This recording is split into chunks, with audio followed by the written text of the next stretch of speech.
Um assunto aqui que eu acho que é o queridinho, né? Quando a gente fala sobre desenvolvimento infantil. As telas.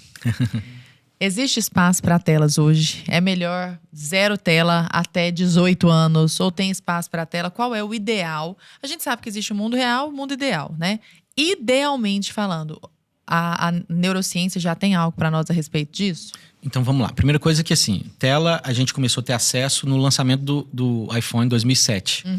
E de lá para cá, é muito pouco tempo para a gente ter todas as respostas em medicina. A gente sabe de algumas coisas que aconteceram de forma importante depois do surgimento do iPhone e do uso de tela. E a gente já começa a ter algumas experiências.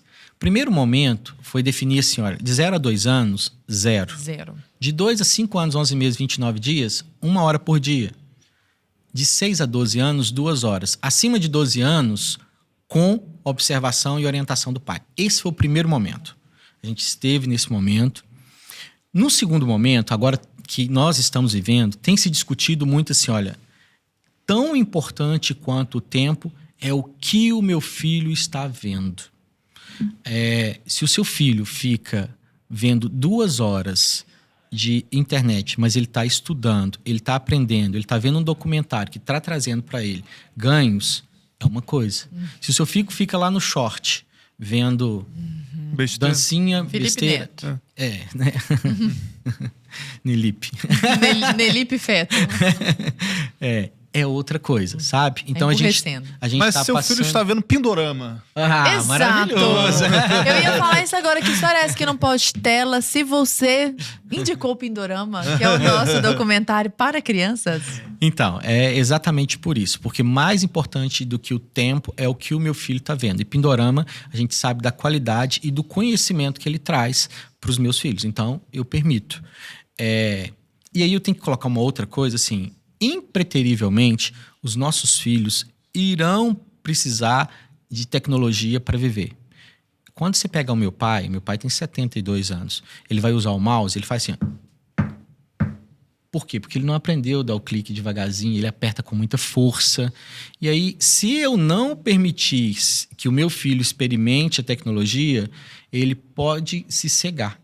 Eu faço uma outra figura de linguagem entre a tecnologia e o fogo. O fogo, quando foi descoberto, ele foi super importante.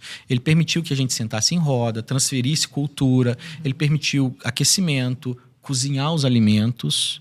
Mas se o fogo utilizado de maneira inadequada, ele vai colocar fogo na casa, ele vai matar a pessoa, ele vai colocar fogo na floresta, ele vai trazer dor. A mesma coisa são as telas. As telas estão aí para trazer benefício. Mas se a gente não souber usar, ela vai queimar. Então, é algo bem importante. Supervisão 24/7, então. O principal hoje é o que o meu filho está acompanhando na internet, tá? Eu ia contar uma outra coisa bem legal sobre um estudo que eu adoro, que é o seguinte. Se você faz o dever de casa com o seu filho, você diminui para menos de 30% do seu filho se envolver com álcool e drogas. Cara, como é que é isso? Só de fazer o dever com ele?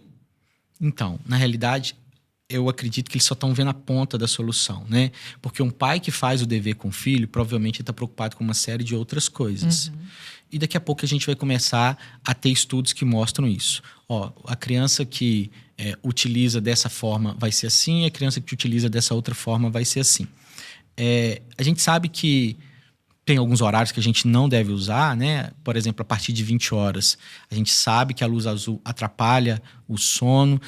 Adolescentes que ficam à noite com o celular no quarto têm tendência a desenvolver problema psiquiátrico. Isso é super importante. Isso é bacana. Então, pais de adolescente pegarem o celular antes de o menino ir para o quarto.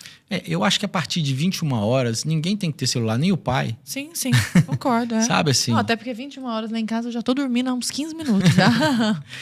Eu tive um paciente há pouco tempo, há uns 2 anos, que o pai foi viajar, deixou ele com a irmã. Ele é um adolescente que joga. Ele foi à farmácia, comprou fralda geriátrica, Coca-Cola, Snakers, né? Aqueles... Tipo Doritos. Essas coisas. Entrou pro quarto, trancou a porta e 72 horas jogando. Saiu de lá, teve uma convulsão. Isso. Não é Gente, que alguém que loucura. contou, é seu paciente. Imagine, Quantos anos? você sabe, 14 para 15 anos. E sabe por que ele usou a fralda? Para não precisar parar e ir no banheiro, cara. Fralda geriátrica, para ele só tirar e a Coca-Cola ali. Gente, Ó. que loucura. Pois é o nível que a gente está encontrando. Mas quer dizer, doutor, para chegar a esse nível, é claro Faltou que supervisão. houve Faltou muitos supervisão. erros anteriores. Faltou né? supervisão. A gente tem terceirizado, a gente terceirizava para a escola, para babá, agora a gente está terceirizando também para o Pras celular. telas. É. E como que a gente faz um detox de telas de um menino desse? Porque também não dá pra... É igual droga. Se tirar 100%, ele entra Porque abstinência. antigamente, só pro pessoal de casa, quem é mais velho, antigas. assim, das antigas, vai se lembrar, cara, não tinha celular. Então a gente, sei lá, eu quando era criança, se eu tava com meu pai ou com minha mãe na rua, eu tava com a minha avó, sei lá, minha avó parava, toda criança irrequieta ali, né, queria brincar, queria fazer alguma coisa. Sei lá, eu tava com a minha avó andando na rua. Ela parava pra conversar com uma vizinha, assim. Ela, não, fica aqui, vai esperar, a vovó vai terminar de conversar, daqui a pouco a gente vai pra casa. Você tinha que lidar com o tédio, né? Hoje em dia, a criança não... Você tirou uma tela, o negócio fica... Tem até o filme que lançou recentemente, o Divertidamente, tá todo mundo comentando das emoções. Tem uma emoção lá que é o tédio, que é literalmente um adolescente com um celular que faz tudo pelo aplicativo hoje em dia. E aí, quando tira o celular, fica desesperado. Fica uma coisa horrorosa, porque não consegue viver sem aquilo. É né? uma dependência. Não consegue... o tédio é um absurdo, você sentir tédio hoje em dia. E qualquer criança, a gente vê muito isso. E a Crianças criatividade jovens, assim, também. de 5, 6 anos, ela tirou, às vezes, o celular ali, alguma coisa. Ah, meu Deus do céu, eu vou morrer. A criatividade, eu tenho a impressão de que vai por água abaixo também. Porque no momento de tédio, a gente inventa. É ócio Quando criativo. criança, nossa, eu inventava um brinquedinho, de repente isso aqui já era um avião, naquela coisa e tal. Exatamente isso. Então, primeiro, respondendo a sua pergunta, assim, eu acho que não deixar chegar a esse ponto, né? Primeira coisa. Depois, existem estratégias que a gente pode tirar. O que essa criança está sentindo é a dopamina, né? Porque quando você... Tem estudo sobre isso já, né? Deu like, recebe dopamina, você passou a fase. E não sei se vocês sabem, existem laboratórios no mundo que estudam isso, inclusive dosando dopamina. Assim, quero saber, jogou lá, eu quero saber quanto que tá.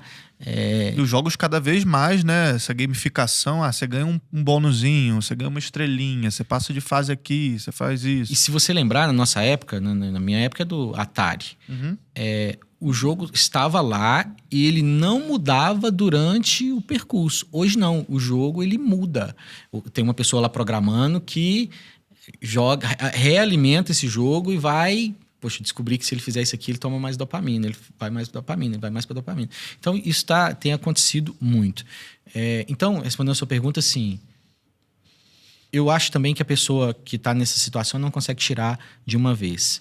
Mas eu tenho que começar a tirar progressivamente e, nesse caso, já é considerado vício, né, em games e já está no CID-11, né, já é uma doença, vício em games, e a gente, às vezes, tem que usar até medicamento nesses casos. Vício em games é uma doença. Já é uma doença. CID-11 Deu certo? Fez esse tratamento com esse menino ou ainda não aconteceu? Então, ele tá bem. Ali, assim, ele mesmo entendeu que não poderia ter ficado.